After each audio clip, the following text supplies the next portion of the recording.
Every year, thousands of tourists make the same deadly mistakes in Alaska.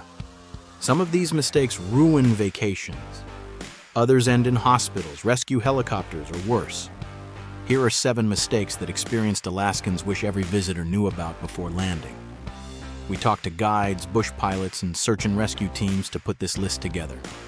And stick around. Number 4 is the one that surprises everyone. Mistake number 1, getting too close to wildlife for a photo. Every summer, tourists walk right up to moose, bears, and even bison for a selfie. What they don't realize is that moose injure more people in Alaska than bears do. A bull moose stands 7 feet tall at the shoulder and weighs 1,500 pounds. They don't give warning signs like bears. They just charge. The safe distance is at least 25 yards from moose and 100 yards from bears. If you want a stunning wildlife photo, bring a telephoto lens and shoot from a safe distance. A $200 lens is a lot cheaper than an emergency room visit. Mistake number 2, underestimating how massive Alaska is. This is probably the most common planning mistake tourists make. Alaska is 2.5 times the size of Texas. You could fit California, Montana, and Texas inside Alaska and still have room left over. Driving from Anchorage to Denali takes 5 hours, not the quick afternoon drive most tourists expect. Driving from Anchorage to Fairbanks takes almost 6 hours with no stops. And you can only reach some of the most popular destinations like Katmai or the Arctic by bush plane. The fix is simple. Plan your driving distances before you book anything. Most experienced Alaska travelers recommend no more than 3 to 4 hours of driving per day, so you actually enjoy the scenery. Mistake number 3, hiking without bear spray. This might be the easiest mistake to fix and the most dangerous to ignore. Alaskans don't leave home without bear spray, and neither should you. It needs to be on your hip or chest strap, not buried in your backpack. When a grizzly charges, you'll have less than 2 seconds to react. Studies show bear spray is more effective than firearms at stopping a charge. A can costs about $40 and it's available at almost every outdoor store in Alaska. But here's what most tourists don't know. You cannot fly with bear spray. It's pressurized and banned from both carry-on and checked luggage. Buy it when you land in Anchorage or Fairbanks, and leave it behind or give it away before you fly home. REI, Walmart, and most local gear shops in Alaska carry it year-round. Mistake number 4, wearing cotton in the backcountry. This is the one that surprises people the most. Cotton feels comfortable, it's cheap, and everyone owns it.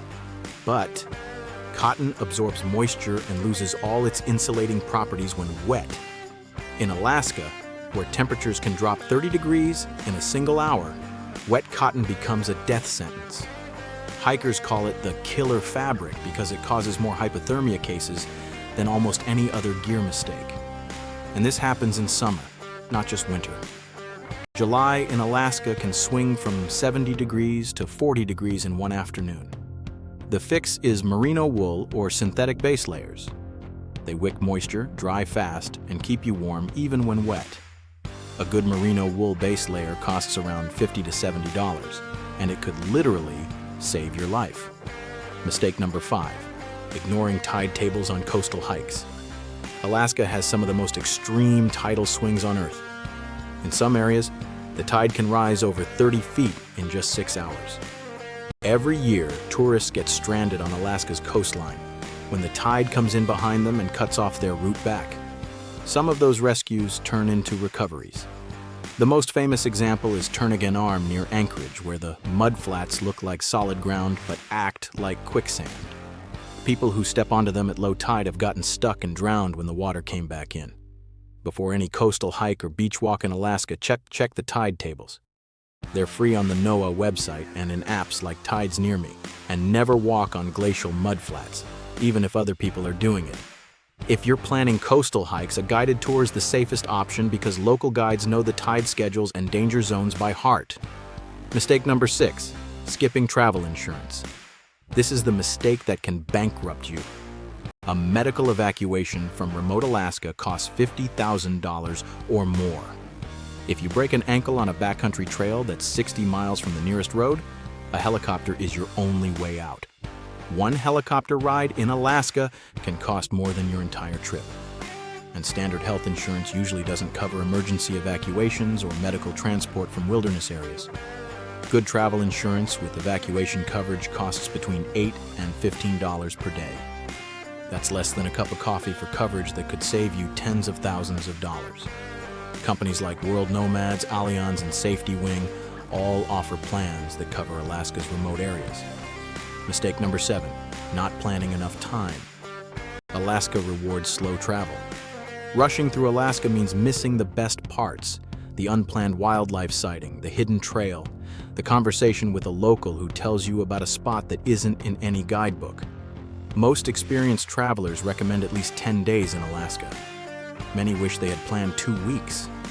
A 5-day trip sounds reasonable until you realize that 2 of those days are spent traveling to and from your destination. That leaves you 3 actual days in Alaska, which barely scratches the surface. If you can only manage a week, focus on one region instead of trying to see everything. Anchorage and the Kenai Peninsula, or Fairbanks and Denali, pick one pair and go deep. You'll see more, stress less, and actually remember the trip instead of remembering the airports. The good news is that every single one of these mistakes is completely avoidable with the right preparation. A little planning goes a long way in Alaska, and it's the difference between a once-in-a-lifetime trip and one you wish you could forget. That's exactly why we built a free Alaska packing checklist. It covers the gear, the planning, and the details most people forget. You can grab it for free using the link in the description below.